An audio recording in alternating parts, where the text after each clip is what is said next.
Аз тако тук само да вметна, че напоследък слушам само упреци. Не сме били градивни, в публърски интриги не ме за нас и в никакви били си дръпно или вашите женички са в трап клип, защото си свалят през рамките там. Аз правя рап хит, може би защото мисля на идея извън рамките срам.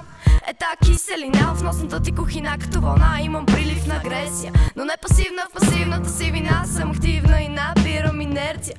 И нищо лично, просто всяко газе с парите на тати си е повярвал, че рапа е сборен пункт за оплаквания.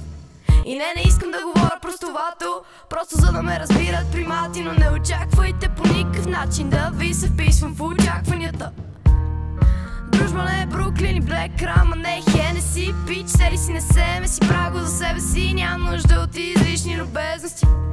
И все пак, не дейте го взимахте твърде навътре, когато не сте мега добри. Поне някой от нас сме родени да бъдем. Йо, е това андерграунд звук. Кой ще пристъпи до тук? Какво се разбира, не ми и пука. Някой рапира, ма на мене ми е скука. И на мене ми е скука. Затова взимаме в ръце културата. Затова взимаме в ръце културата и казваме тежката дума, у нея не стъпват. Йо, е това андерграунд звук. Кой ще пристъпи до тук? Какво се разбира, не ми и пука. Някой рапира, ма на мене ми е скука. И на мене ми е скука.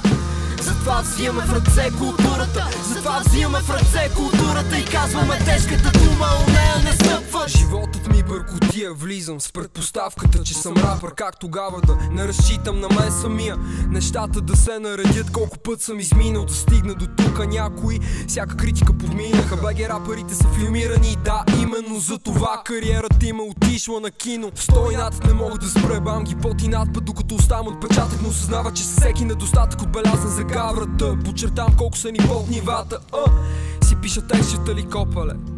Това ми е дума, с подбора на думи ти правя такъв брейнфък, че минал съм ти през ума. В България няма кой да ми стъпи и това се дължи на това, че са тъпи. А вера за 20 ще гръмни, очите лъжливи се крият за цайсите тъмни. Докато цепим от устите капа медът, за ушите кални прегръдки. За пари се продава светът, камо ли някакви продажни преструвки. Животът на това ме научи. Момче поживяло, видело ежедневието на фенове, като ретро лента, само черно и бело. А нашите идеали събрани в тетрадки, препратки до късно преправям ги, гаврим подправени. Те с лекота могат да бъдат признати от надви с стъпите напъни. Музикант къща не хранили, явно не са ме разбрали. Толкова много храна в запаса, че сипвам на цели квартали. Пиячи, газари само сбира се свалят, утре на приказки го множават по три. Докато ние тука правим бати бира, казах и преодоляваме тъпоти. Йо, е това андерграунд звук. Кой ще пристъпи до тук? Какво се разбира, не ми и пука.